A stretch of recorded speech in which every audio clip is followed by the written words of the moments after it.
Bienvenidos a Contracara aquí en Heraldo Televisión. Yo soy Luis Cárdenas. No sabe el gusto, el privilegio que es poder estar con usted esta noche. Oiga, hay varios temas sobre la mesa, pero yo sí quiero empezar con algo que francamente ha sido indignante. Y es muy indignante, uno, porque yo estoy viendo a morenistas que están haciendo maromas monumentales para tratar de defender lo que fue una pifia de un gobernador que no solamente es homofóbico, sino que también es estúpido.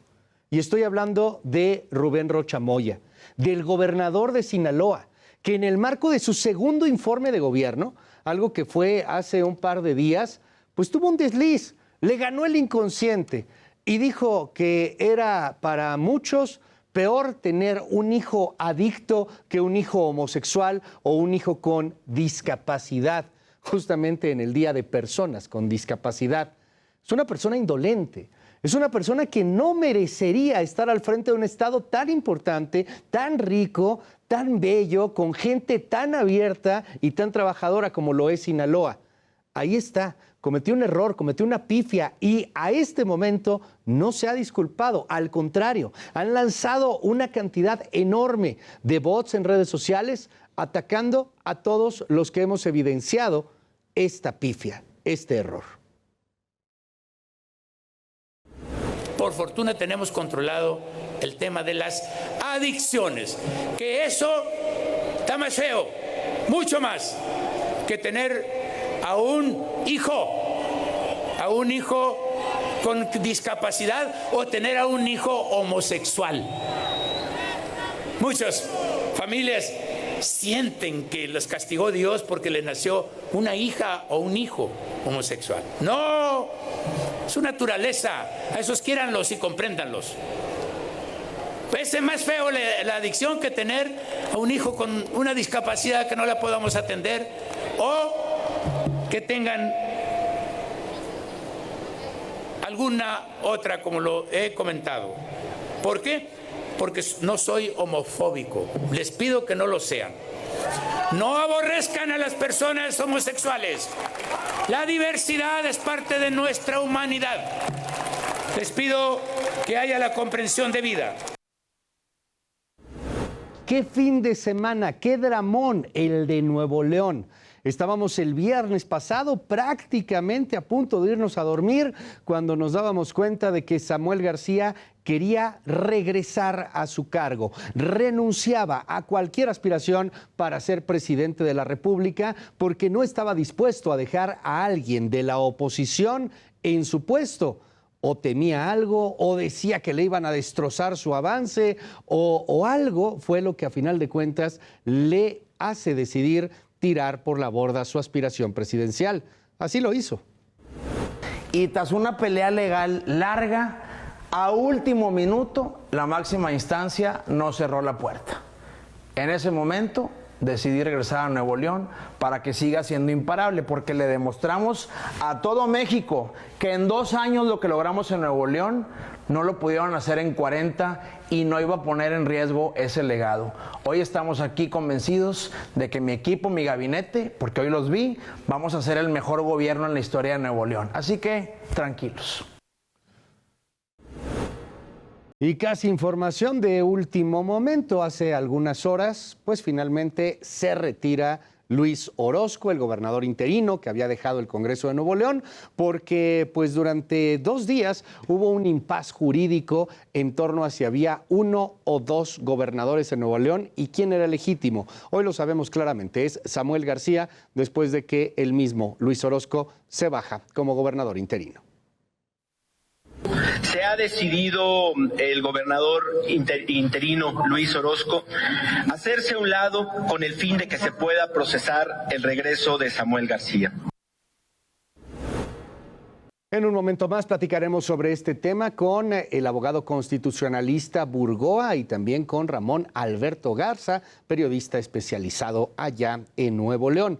Oiga, y otro tema que está hoy sobre la mesa y que discutiremos en Contracara es nada más y nada menos que el de la reforma laboral, Quieren reducir de 6 a 5 días nada más la jornada laboral, pero esto podría implicar también que se le pague menos al empleado. Hablaremos sobre este tema en un momento, pero quiero adelantarle lo que ya opina uno de los empresarios más importantes en este país, es Carlos Slim.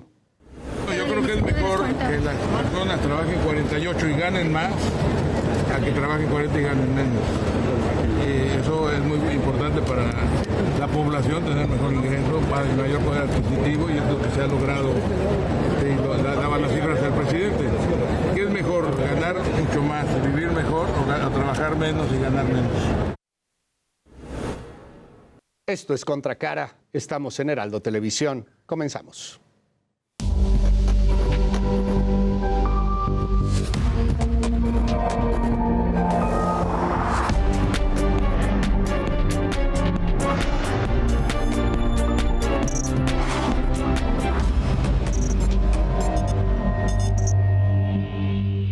Bueno, pues platiquemos sobre el asunto de Nuevo León. ¿Qué pasó? ¿Por qué hubo tanto tema de confusión? ¿Por qué de pronto teníamos, decían algunos juristas, 2 abogados? Para platicar sobre este tema, para mí es un verdadero honor poder platicar con Francisco Burgoa, uno de los mejores y más reconocidos abogados constitucionalistas en este país. Abogado, gracias por tomar esta comunicación. Doctor, muy buenas noches. ¿Cómo está? Al contrario, Luis, de verdad, el honor es mío el poder estar en tu programa, que desde hace tiempo, por una u otra razón, no podía estar, pero aquí con muchísimo gusto. No, hombre, mil gracias, mil gracias. Oiga, dígame algo, ¿qué pasó en Nuevo León? Expliquemos un poco esto de una manera que podamos entender, pues los que no somos expertos en temas de derecho o en temas constitucionales. ¿Qué sucedió? ¿Cómo podríamos sintetizarlo? Samuel García es el gobernador constitucional. Él solicita una licencia al Congreso para separarse de sus funciones por 6 meses. ¿Por qué por 6 meses? Porque es el tiempo que la Constitución señala como uno de los requisitos para poder ser presidente, no ser gobernador de un estado 6 meses antes de la elección. El Congreso de Nuevo León le otorgó, le aprobó esa licencia por 6 meses. Pero hasta ahí todo estaba bien. El tema es que el gobernador de Nuevo León, Samuel García, quería que forzosamente se pudiera nombrar como gobernador interino a una persona proveniente de Movimiento Ciudadano.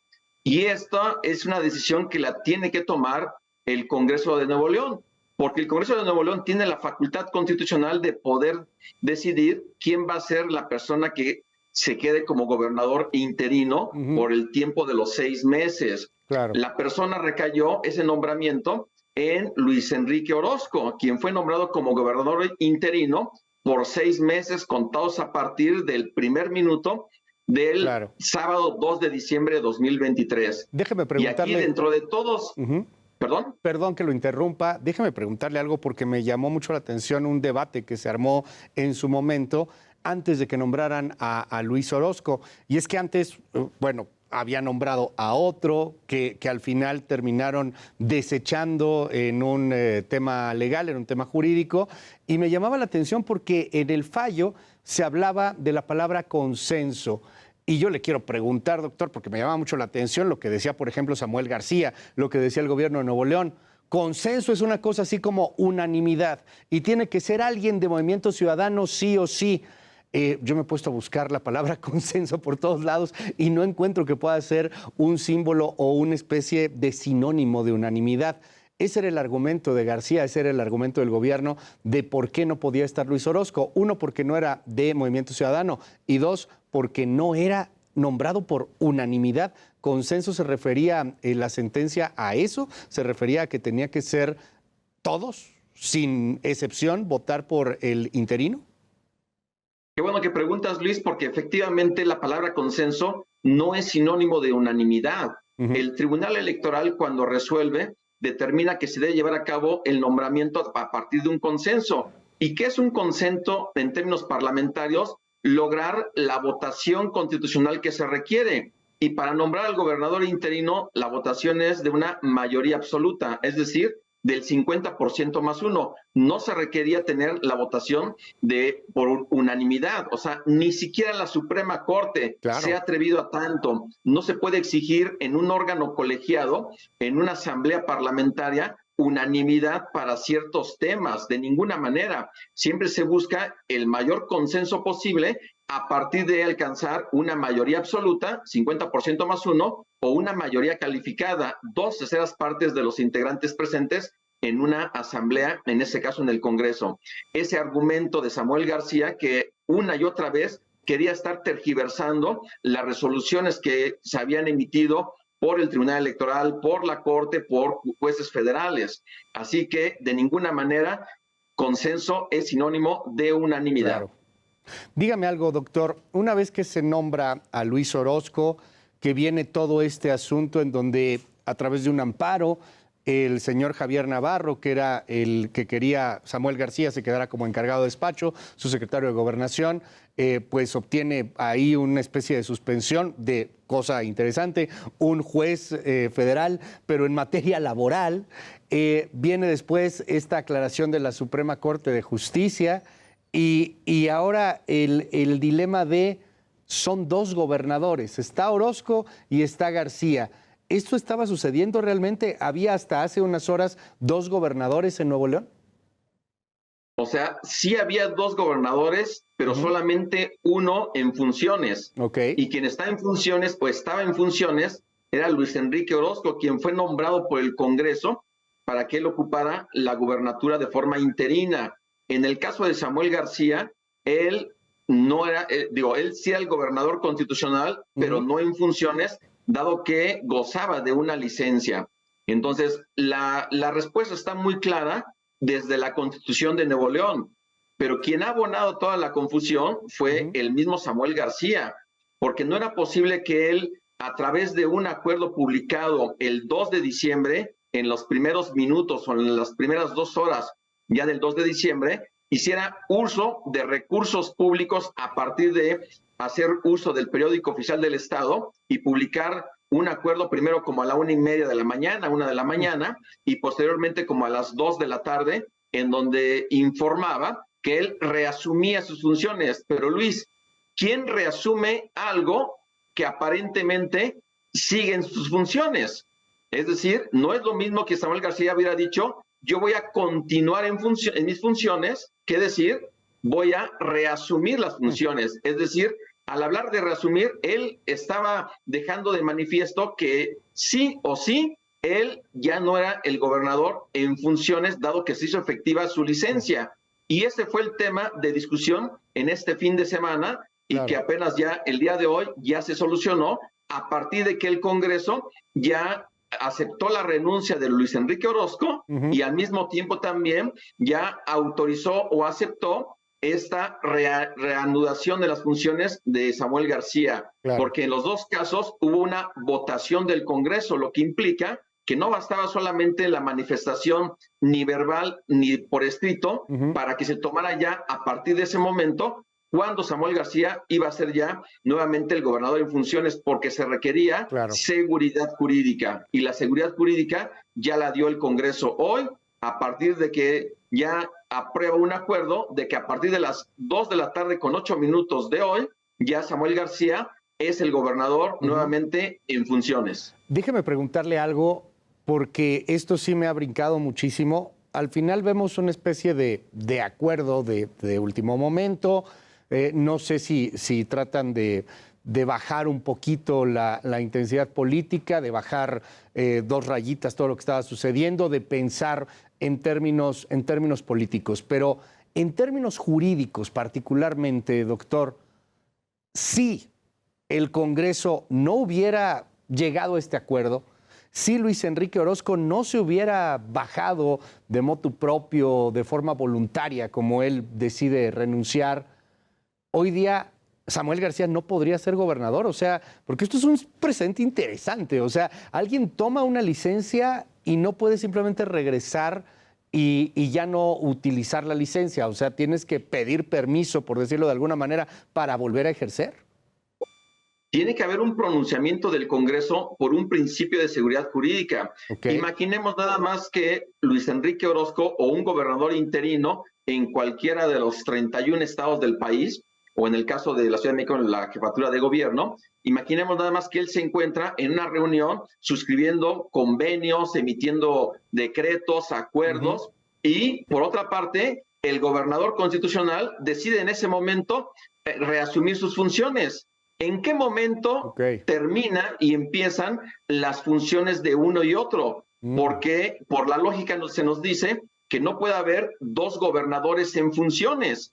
Uno de los dos ha cometido actos indebidos o ilícitos o delitos, porque entonces uno se está atribuyendo el ejercicio indebido de funciones públicas. De ahí que es importante las formalidades esenciales de todo procedimiento, de todo acto de autoridad, que debe estar debidamente fundado y motivado. No basta solamente con que haya hecho un TikTok, un aviso, un acuerdo, porque además no disponía Samuel García del periódico oficial. Por eso era importantísimo que el Congreso se pudiera pronunciar, y tan se pronunció que hubo una votación casi por unanimidad, que fueron 32 votos a favor y una abstención.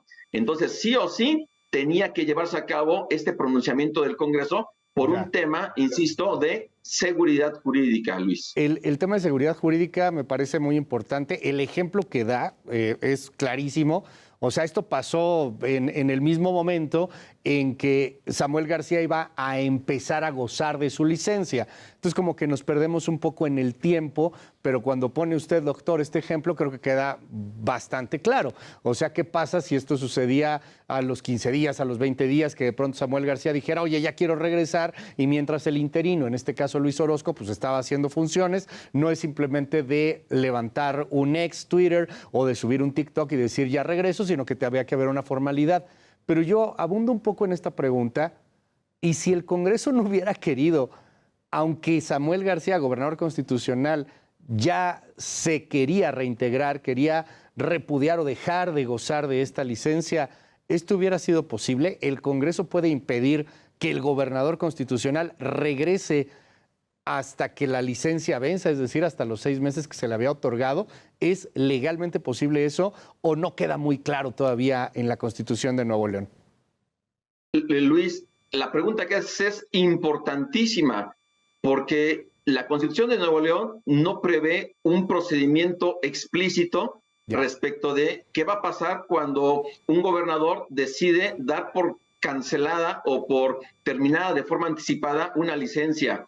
Pero ni la Constitución de Nuevo León, ni la Constitución Federal, ni ninguna constitución de ninguna entidad federativa de México contempla una situación así, porque se han presentado contadísimos los asuntos. Por ejemplo, solamente recordamos en el caso de El Bronco o de Roberto Madrazo, cuando eran gobernadores, pidieron licencia a sus congresos para ser candidatos presidenciales, pero ellos agotaron los 6 meses de la licencia y solamente le informaron a los congresos que iban a reanudar sus actividades, lo cual es algo totalmente normal, porque ahí sí es un aviso formal de que ya se agotó la licencia. Hubo un caso también en Veracruz en donde un gobernador que tenía una orden de aprehensión había solicitado su reincorporación otra vez a sus funciones para gozar de inmunidad procesal, de fuero.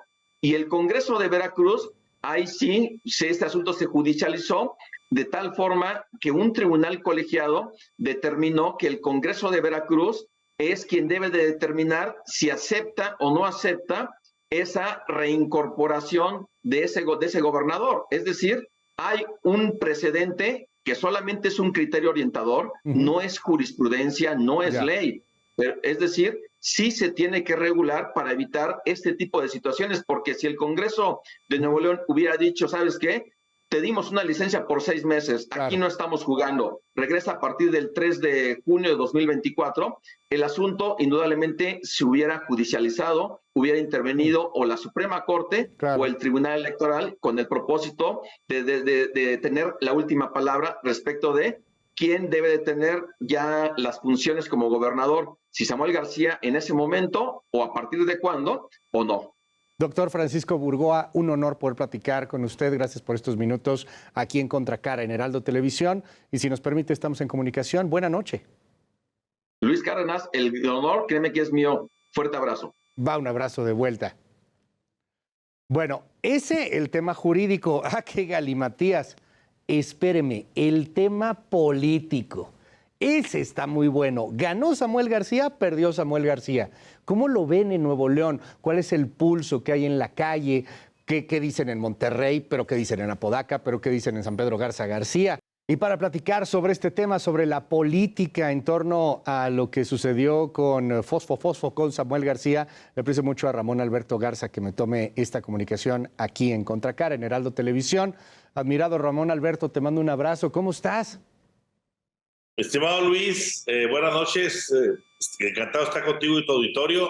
Pues aquí en medio de este zipizape político que nos ha llevado pues ya varias semanas de jaloneos entre naranjas, prianistas, morenos, y que hoy pues aparentemente llega a un, pues no digamos final feliz, porque no es tan feliz el final, no sobre todo porque quedan muchas dudas en el tintero. Claro.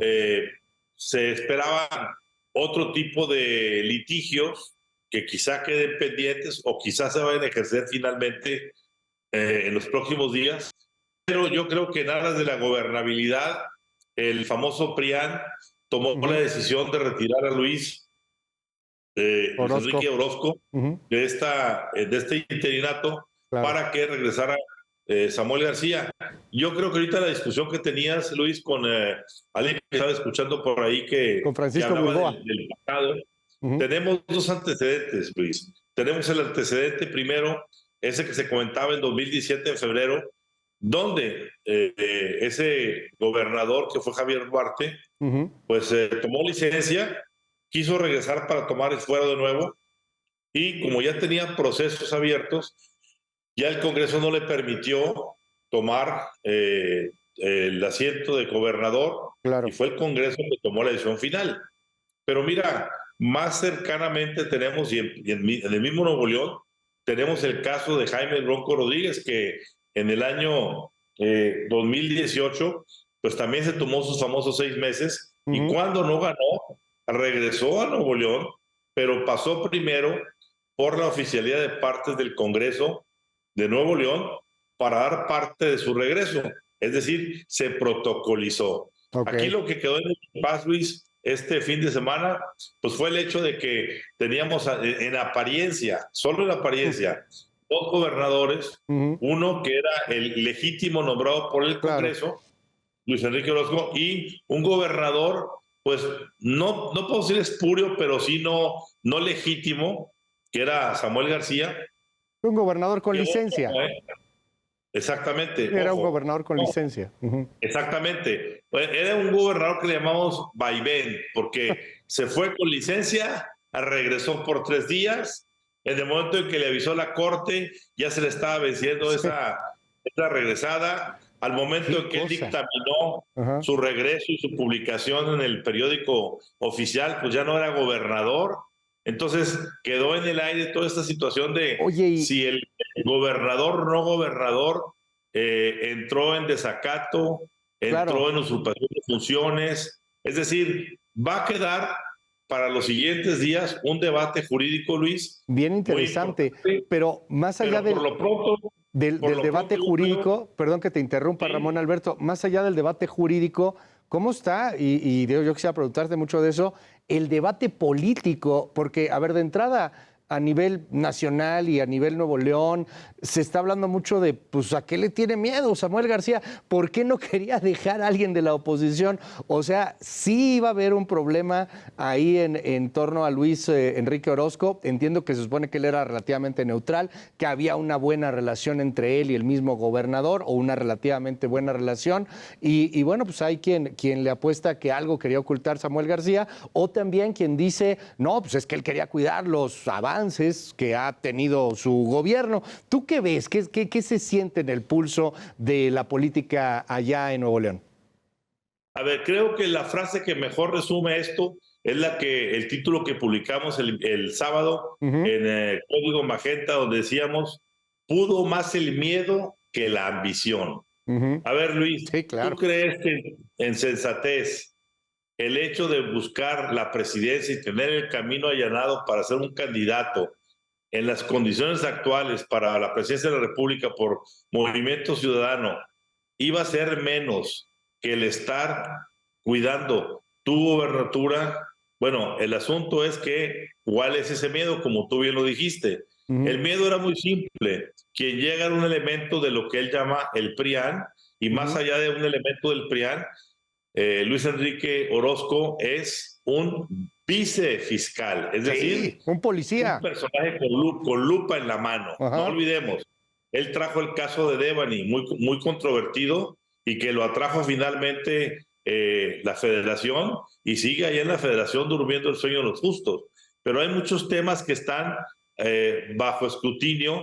Yo creo que una buena información, un buen tip de por dónde van las cosas, lo encontramos hoy en el famoso video de Adrián de la Garza, este exalcalde de Monterrey que ha sido propuesto innumerables veces para ser el fiscal independiente, el cual Samuel lo veta reiteradamente, y él lo que está diciendo es, a ver, entendamos algo, aquí tenemos un gobernador que tiene un papá que juega con las facturas, un papá que recibe en su despacho y usa su despacho y su relación con su hijo para hacer negocios personales. Es decir, para que ya una gente como Adrián de la Garza se atreva a salir en un video público en redes sociales a decir, Ruiz, que aquí hay negocios, bueno, yo creo que debe tener Adrián de la Garza suficientes pruebas en la mano para que si mañana Samuel le dice, esto es una difamación, pues puedan salir los papeles. Yo creo que aquí se jugó una política de terrant, o sea, de fuerza contra fuerza, y al final del día yo creo que otras fuerzas de la comunidad dijeron, señores, ya basta de esto. Mira, contrastó mucho, y lo he comentado en los últimos días varias veces, contrastó mucho este canibalismo político neoleonés con la civilidad que se demostró el viernes pasado en Coahuila, en un cambio de poderes, en donde el único estado priista que queda en México, ¿verdad? Además de Durango, pero Durango es junto con el PAN y demás, el único estado priista que es Coahuila, Manolo Jiménez, un gobernador joven igual que Samuel García, llegó con toda la buena disposición, con la unidad, tendiendo puentes. Tú imagínate que somos dos estados, Nuevo León y Coahuila, vecinos. Sí, claro. Tenemos un diferencial entre capitales de 1 hora, nada más, 1 hora de distancia. El día de mañana viene una compañía de automóviles y ve que en Nuevo León hay estos problemas de Estado de Derecho, toma del Congreso. Ver algo parecido a lo que sucedió en Washington, ¿no, Ramón Alberto? O sea, este asunto de cuando Trump no se quería ir del poder y llegan y toman todo, más allá del meme y de lo chistoso que pudo haber sido la comparación, ya me imagino a Tesla, ¿no? A Elon Musk diciendo, oye, pues qué Estado de Derecho puede haber aquí, ¿no? Que por cierto no ha llegado, a Nuevo León. Tesla bastaría decirle, me mudo a 1 hora de distancia a Saltillo, Coahuila, y voy a tener mejores condiciones. Entonces, o me quedo en Estados Unidos. Claro. Y yo creo que alguien se dio cuenta de eso y dijeron, ¿saben qué? Hay que meterle orden a esto. Pero Samuel es el gran perdedor, Luis. A eso iba justamente. ¿Quién pierde? Dices, pierde Samuel García, es el gran perdedor. ¿Cómo lo están viendo en Nuevo León? Y sobre todo te lo quiero preguntar, Ramón Alberto, porque más allá de todo el expertise y el pulso y la sensibilidad que tienes con el Círculo Rojo, también tienes una gran sensibilidad con el Círculo Verde, con la gente de a pie, con el neoleonés que anda ahí echándole todos los días los kilos, trabajando, con el que votó por Samuel García y hoy dice, híjole, no manches, con el que se quedó sin agua hace un año. ¿Qué dice la gente en Nuevo León de Samuel García? Samuel ya amenazó y dijo que para el siguiente año ni el PRI ni el PAN, que no van a tener ni un solo diputado. En una de esas más bien no va a haber ningún diputado de MC. No sé, ¿tú qué ves? ¿Qué dice la gente de su gobernador, el que había prometido que no iba a buscar la grande y terminó haciendo tremendo ridículo? Bueno, yo creo que cuando arrancó el conflicto del que estamos hablando, habría, digámoslo así, un 50-50. 50% de los neoleoneses apoyaban la rebeldía, esta disrupción de Samuel García, y el otro 50 pues decía, no, cuidado, estamos haciendo pleito innecesario, porque realmente Nuevo León históricamente ha sido una entidad bastante pacífica en cuanto a la política. Sí hemos tenido 3 gobernadores que por diferentes causas han sido relevados o han renunciado, pero siempre ha sido todo muy civilizado, no violento. Esa es la primera vez que se da violencia en el Congreso, que se dan situaciones muy disruptivas. Entonces, ahora que pasó esto, Luis, yo creo, y como lo pulsamos con la gente, yo te diría que más o menos un 90% de la gente ya se dio cuenta de que Samuel García, ¿de qué está hecho? Claro. Está hecho de soberbia, está hecho de mentiras, está hecho de autoritarismo, está, pues, a ver, decimos, es una curiosa mezcla de Milei, de Trump, de Bolsonaro y de López Obrador. Y de mi rey. Es un mi rey, claro. O sea, es el de Milei el de Argentina y mi rey, ¿no? O sea, por todo lo que pasó. Un mi rey Milei. Que buscó ser virrey. Sí, claro. Sí, o que busca ser rey, porque mira, el fondo de todo esto viene de hace 1 año y medio. ¿Por qué? Porque Samuel García buscaba él imponer a su fiscal, al fiscal independiente. Bueno, ¿cómo va a ser independiente si lo iba a poner Samuel? El fiscal lo pone siempre el Congreso del Estado, punto. Igual quería poner al auditor. ¿Cómo va a poner el hombre que gasta a quien va a supervisar su gasto? Y además diciendo que además lo querían chantajear con 2.500 millones de pesos, cuando esos 2.500 millones de pesos de municipios estaban presupuestados, y él los retuvo a la mala hasta que esos municipios no se alinearan con él. ¿Qué cosa? Y solamente aquellos alcaldes que pasaron a ser naranja del priismo, del panismo, están siendo recompensados económicamente. Pues está muy obvio, la gente ya se dio cuenta. Ramón Alberto Garza, no sabes qué honor es poder platicar contigo. Admirado Ramón Alberto, te mando un gran abrazo y muchas gracias por estar aquí en Contracara, en Heraldo Televisión. Gracias, mi estimado Luis, igualmente contigo, y te seguimos siempre en todos los medios en donde estás, porque estás en todos lados. No, hombre, mil gracias, Ramón Alberto, un abrazo. Cuídate mucho. Abrazo fuerte. Gracias, abrazo fuerte. Bueno, pues así está el tema. Usted tiene la mejor opinión, escríbame en @LuisCárdenasMX o mejor, aquí en Heraldo Televisión, @Heraldo TV. Vámonos a una pausa y regreso con un tema. ¿Chambear 6 días o chambear 5 días? ¿Que te paguen 6 días o que te paguen 5 días, nada más? ¿Pueden los empresarios pagar esto? Ahorita platicamos de la reforma laboral que se viene en el Congreso. Esto es Contracara, estamos en Heraldo. Yo soy Luis Cárdenas, seguimos.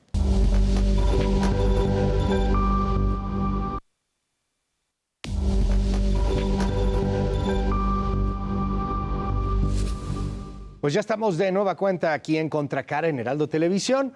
Oiga, vamos a platicar de la reforma laboral. Yo creo que a todos nos gustaría trabajar poco y ganar mucho, pero pues eso a veces no es posible. Por ejemplo, le preguntaron a Carlos Slim hace unos días, oiga, ¿y usted qué opina con la reforma laboral, esta reforma que quiere reducir de 48 a 40 horas, es decir, de 6 días a 5 días obligatorios en la jornada laboral? Y respondió algo muy interesante, escuche. Yo creo que es mejor que las personas trabajen 48 y ganen más a que trabajen 40 y ganen menos. Eso es muy importante para la población, tener mejor ingreso, mayor poder adquisitivo, y es lo que se ha logrado. Daban las cifras del presidente. ¿Qué es mejor? ¿Ganar mucho más, vivir mejor, o trabajar menos y ganar menos? Oiga, pero otro empresario muy conocido, que es Carlos Bremer, opina lo contrario. Yo creo que sería bueno para que la gente le dedique un poquito más de tiempo a su familia. Entonces, como quiera, es muy poco lo que se reduce, entonces se puede lograr los mismos objetivos, la misma capacidad de trabajo y dedicarle más tiempo a los valores de la familia.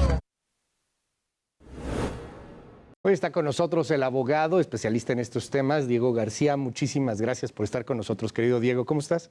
Gracias a ti, Luis, por la invitación. Muy bien, muchas gracias. Bienvenido aquí a Contracara de nueva cuenta. Ya hemos platicado en algún momento sobre varios temas, Y bueno, yo te quiero preguntar, ¿qué opinión tienes pues, de esto? Que hay que tomarlo muy en consideración. Todavía no es un hecho, está discutiéndose. Quién sabe si va a lograr tener un consenso y se vaya a votar antes de este periodo ordinario de sesiones que concluye por ahí del 15 de diciembre. Sin embargo, pues se está agarrando cada vez más y más fuerza. Esto y subir el 20% del salario mínimo, ¿qué opinión te merece?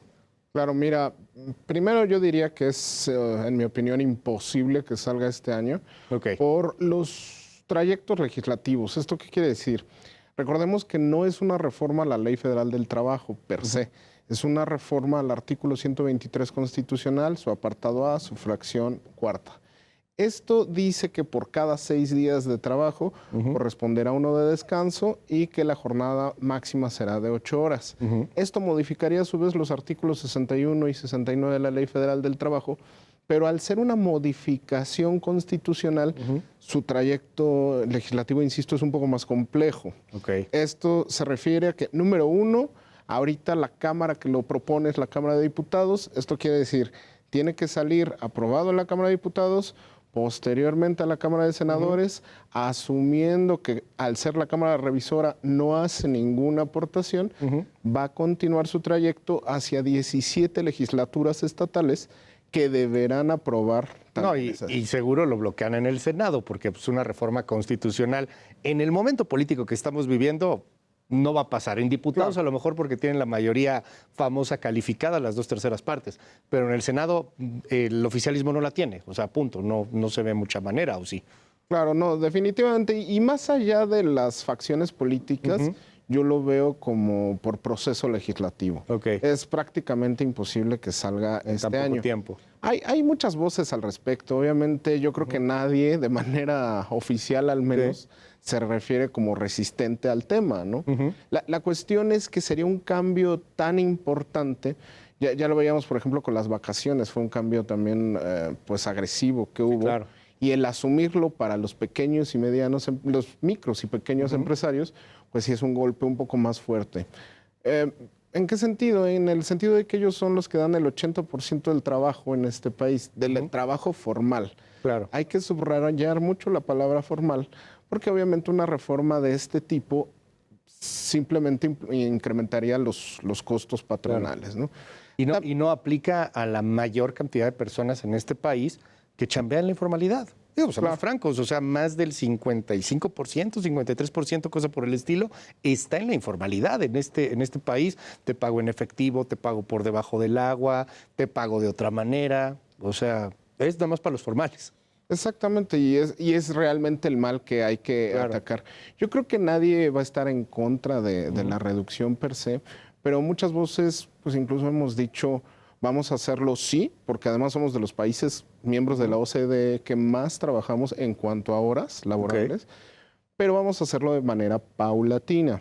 Ejemplo, países como Corea o Chile así lo hicieron en una implementación de 5 años, reduciendo 2 horas cada año y llegamos al objetivo de las 40. Ahora, dentro de todas estas reformas que se están proponiendo, yo he escuchado gente que dice, oye, aguas porque sí que trabajen menos, pero tampoco están obligando a que les paguen lo mismo.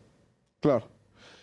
Bueno, en ese sentido, como bien comentabas ahorita al inicio, también los aumentos al salario mínimo han estado un poco más progresistas, eso es positivo, y aún así distamos mucho de nuestros socios comerciales. Por ejemplo, casi todas las reformas laborales obedecen a presión del norte. ¿Por qué? Porque quieren hacer supuestamente de México un país más competitivo en el sentido de que pues, las manufactureras, otras empresas se asientan en México porque el salario mínimo es mucho más barato a comparación de Estados Unidos y Canadá. Entonces, tenemos que dar esos avances un tanto más agresivos, pero no motivamos o incentivamos la formalidad. Oye, si tú eres un empresario que comienzas y quieres ser patrón formal, bueno, a mí no me tases en el mismo nivel de impuestos, o a mí sí déjame distribuir los tiempos así, porque lo que es importante es crear fuentes de empleo. Ahora bien, también reducimos horas, pero no estamos considerando mucho, por ejemplo, el salario profesional, el mínimo profesional. Ahorita los aumentos que hubo al salario mínimo pues son interesantes, son buenos, pero se aplicó exactamente el mismo porcentaje a los salarios mínimos profesionales. ¿Esto qué implica? Por ejemplo, hay profesiones listadas en esta lista, valga la redundancia, que ya se está acercando o que incluso son menores al salario mínimo general en la frontera. Entonces dices, ¿me conviene más ser profesionista o irme a trabajar a la frontera? Ese también es un ciclo vicioso que debemos atender antes de simplemente aumentar salarios, ¿no? Hoy hay un gran debate en torno al mismo tema de salario mínimo. ¿Vale la pena tener un salario mínimo o no vale la pena tener un salario mínimo? Países como México, que están acostumbrados a esta cultura, bueno, pues obviamente me van a querer sacrificar de decir, ¿por qué quieres eliminar el salario mínimo? Pero en Estados Unidos hay mucha gente que está en contra del salario mínimo, que dice, no necesariamente deberíamos de tener esto, hasta llega a limitar la productividad, más para la era que estamos viviendo. ¿Qué opinas de eso? ¿Podría funcionar este país sin salario mínimo o funcionar mejor incluso? Yo creo que tasar el concepto es necesario. En el ejemplo que tú pones en Estados Unidos, por ejemplo, Estados Unidos es mucho más rico en opciones, exactamente. Claro. Uno es pago por hora y dos, cada estado tiene su pago por hora. Entonces mucha gente, por eso es que se llena California o por eso es que se llena Texas, porque en Wisconsin no es el mismo salario mínimo, pero es pago por hora. Esto, en mi opinión, no protege mucho al trabajador, porque el trabajador, sí, la productividad es un tema que siempre tiene que estar presente.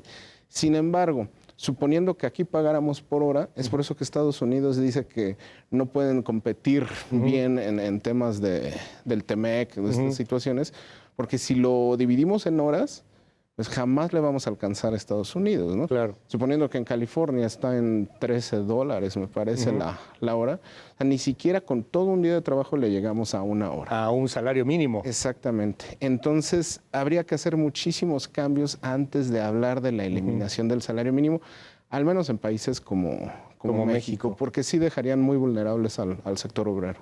Oye, dime algo, en el caso de las personas que están ganando salario mínimo, también he escuchado mucho el argumento de que es poca la gente que gana salario mínimo, que realmente cuando tú ganas el salario mínimo y se sube y se sube y se aumenta, no necesariamente se aumentan los otros salarios, es decir, los de los profesionistas, me hablabas del salario mínimo del profesionista, pero ya en el mercado laboral, digamos, más real, más palpable, más el de todos los días, como que no se nota mucho este aumento cuando es al salario mínimo, porque además no es tanta la gente que lo gana. Ese es el argumento que yo escucho, yo te lo pregunto.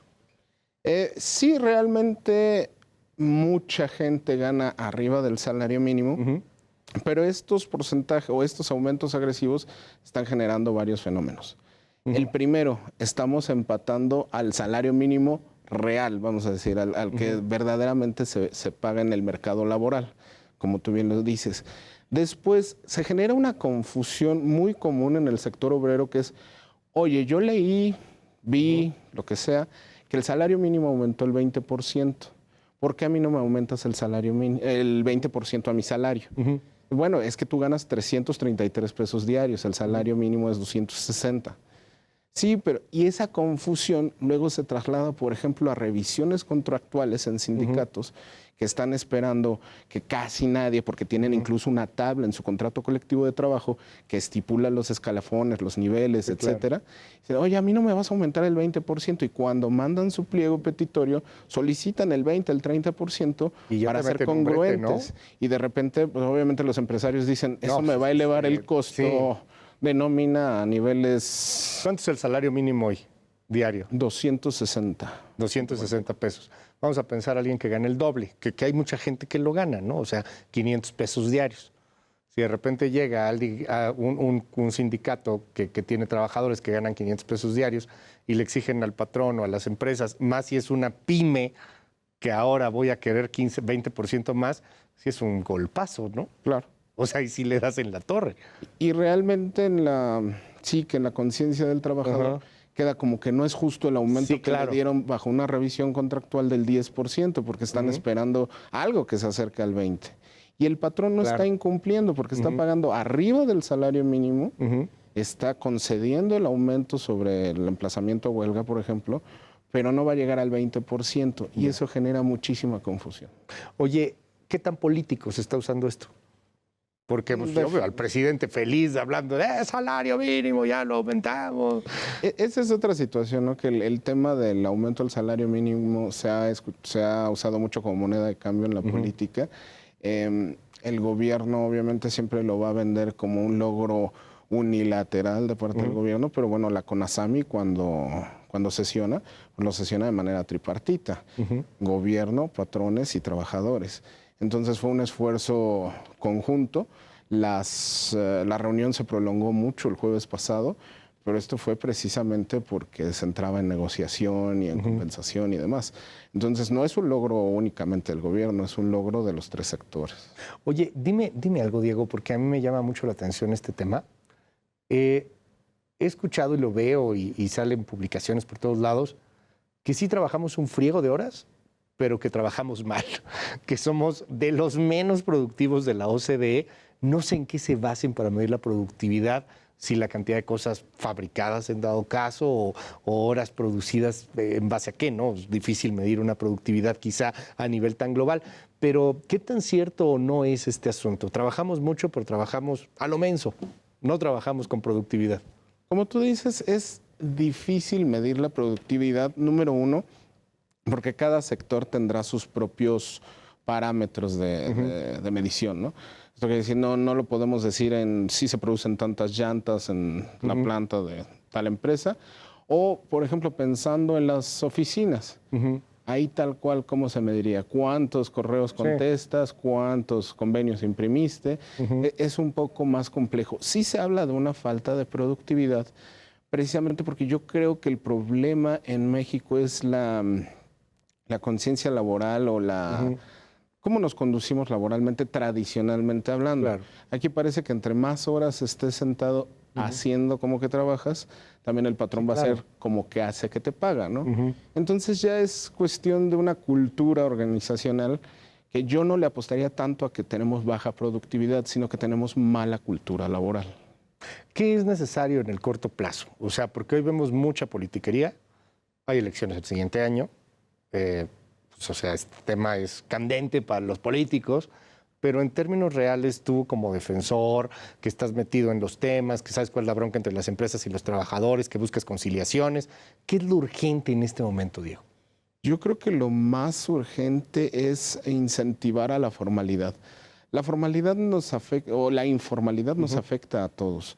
¿En qué sentido? El trabajador se queda sin aspectos taxativos, de seguridad social, no tiene mucha estabilidad en el empleo y al patrón cada vez le es más difícil sostener toda esta maquinaria de obligaciones. Tenemos la norma del teletrabajo, la norma de enfermedades psicológicas, el aumento agresivo al salario mínimo, el aumento de las vacaciones.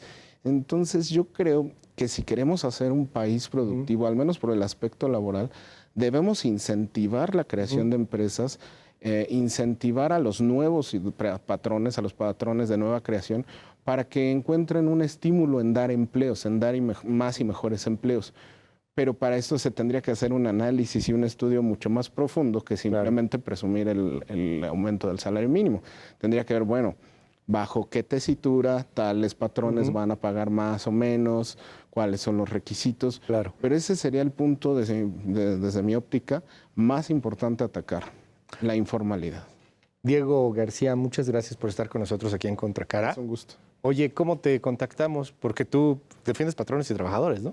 O sea, bueno, tu despacho trata de buscar conciliaciones. Es correcto. Pues estamos en redes sociales, Twitter, X y Facebook, como García Velázquez Abogados. Gracias, Diego García. A tus órdenes. Muchísimas gracias. Y muchísimas gracias a usted por su preferencia. Gracias por estar con nosotros, gracias por acompañarnos esta noche aquí en Contracara en Heraldo Televisión. Pásela maravillosamente bien, descanse, bye bye.